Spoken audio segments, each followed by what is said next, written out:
Hello, मैं संदीप दासगुप्ता आपके समक्ष आज एक बहुत ही जरूरी सूचना लेके हाजिर हूँ। दोस्तों, आप सब ध्यान से मेरे इस बात को सुनिए और इस पे अमल कीजिए।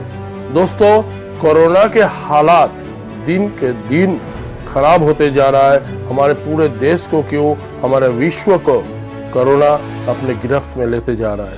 दोस्तों, इससे बचने के लिए सभी अलग अलग कोशिशें जारी रखे हैं। तो इस बात पे महाराष्ट्र में जो कोरोना के बढ़ती हालत है उसे देखते हुए महाराष्ट्र सरकार ने कल रात 8 बजे से 1 मई तक, दोस्तों ध्यान से सुनिए, कल रात 8 बजे से 1 मई तक महाराष्ट्र में टोटल लॉकडाउन की घोषणा की गई है। महाराष्ट्र में कोरोना से हालात बेकाबू है। इसे देखते हुए मुख्यमंत्री श्री उद्धव ठाकरे जी ने राज्य में पाबंदियों को बढ़ा दिया है। अब पाबंदियां देश में लगे पहले लॉकडाउन के बराबर ही रहेगा। महाराष्ट्र में कल रात 8 बजे से 1 मई तक सारे लोगों को ये सारे पाबंदियों को मान के चलना है। दोस्तों, इसके नाम दिया गया है ब्रेक द चेन।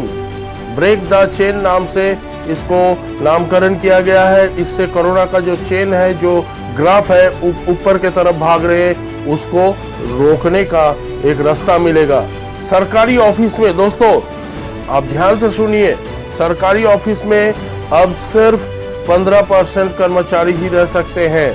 उससे ज्यादा कोई ना जाए। 15% से ऊपर कोई सरकारी कर्मचारी काम नहीं करेंगे ऑफिस में। पहले ये 50% हुआ करता था, अभी सिर्फ 15% पे ही रोक लगा दिया गया। दोस्तों, अभी शादियों में सिर्फ 25 लोग ही शामिल हो सकते हैं और वो अनुष्ठान सिर्फ और सिर्फ 2 घंटे की होगी। इस नियम को तोड़ने वाले को 50,000 रुपया का जुर्माना मिलेगा। 50,000 रुपया का जुर्माना भुगतना पड़ेगा। सरकारी बस में 50% से ज्यादा सीट ऑक्युपाई नहीं करा सकते हैं। यात्री ओनली 50% लेके ही सरकारी बस चले जा सकते हैं। खड़े रहने का कोई पाबंदी नहीं, खड़े रहने के लिए कोई परमिशन नहीं मिलेगा। महाराष्ट्र में आप बिना वैलिड रीजन के एक जिले से दूसरा जिले में यात्रा नहीं कर सकते। कोई अगर बिना वैलिड रीजन के एक जिले से दूसरा जिला यात्रा किए तो उनके ऊपर कार्रवाई की जा सकती है।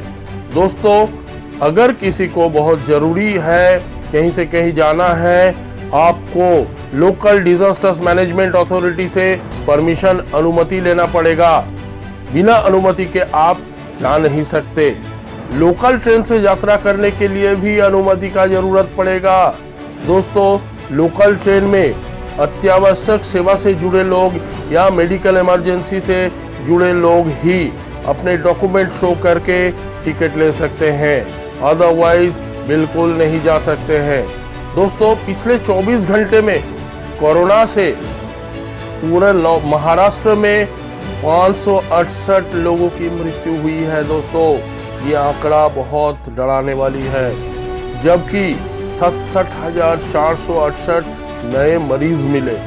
राज्य में एक दिन में जो मौत का आंकड़ा है, ये सबसे चौंकाने वाली आंकड़ा है। दोस्तों, कोरोना मरीजों के बढ़ती संख्या पर लगाम लगाने के लिए महाराष्ट्र सरकार ने इन पाबंदियों को बढ़ाया। राज्य में जरूरी सामान खरीदने के लिए आपके दुकान सिर्फ और सिर्फ सुबह 7 बजे से 11 बजे तक ही खुली मिलेगी। इसके बीच में आपको खरीदारी कर लेना है। दोस्तों, महामारी के बढ़ते हुए असर को रोकने के लिए क्लास 10th के जो बोर्ड एग्जाम था वो कैंसिल कर दिया गया है। 12वीं के जो एग्जाम है उसके अगले महीने में डिसीजन लिया जाएगा, उसके बारे में फैसला लिया जाएगा। फर्जी कोरोना रिपोर्ट बनाने वाले गिरोह का पर्दाफाश हुआ है। दोस्तों, आपको पता है, बिना अनुमति के या बिना नेगेटिव रिपोर्ट के कोई भी इंसान दूसरे राज्य से महाराष्ट्र में दाखिल नहीं हो सकते। कुछ फर्जी कंपनियां हैं जो कि लोगों को नेगेटिव रिपोर्ट बना के दे रहे थे, या जो पॉजिटिव वाले केसेस है उनको नेगेटिव शो कर रहे थे। तो ऐसे एक गिरोह का पर्दाफाश हुआ है। मुंबई क्राइम ब्रांच के यूनिट 10 की एक शाखा ने ऐसे एक रैकेट का भंडाफोड़ किया है। तो दोस्तों आप सब सजाग रहिए, सचेतन रहिए और इन पाबंदियों पर अमल कीजिए और अपने आप को सुरक्षित रखिए। दोस्तों ये कोरोना किसी के सुनता नहीं है। आप अमीर है कि गरीब है, आप शिक्षित है कि अशिक्षित है, कुछ नहीं देखता है दोस्तों, ये जानलेवा है। तो कृपया आप इस पे ध्यान दीजिए और अपने आप को बचाते हुए रखिए और दूसरों को भी बचने में सहायता कीजिए। धन्यवाद दोस्तों, आज के लिए यहीं आगे।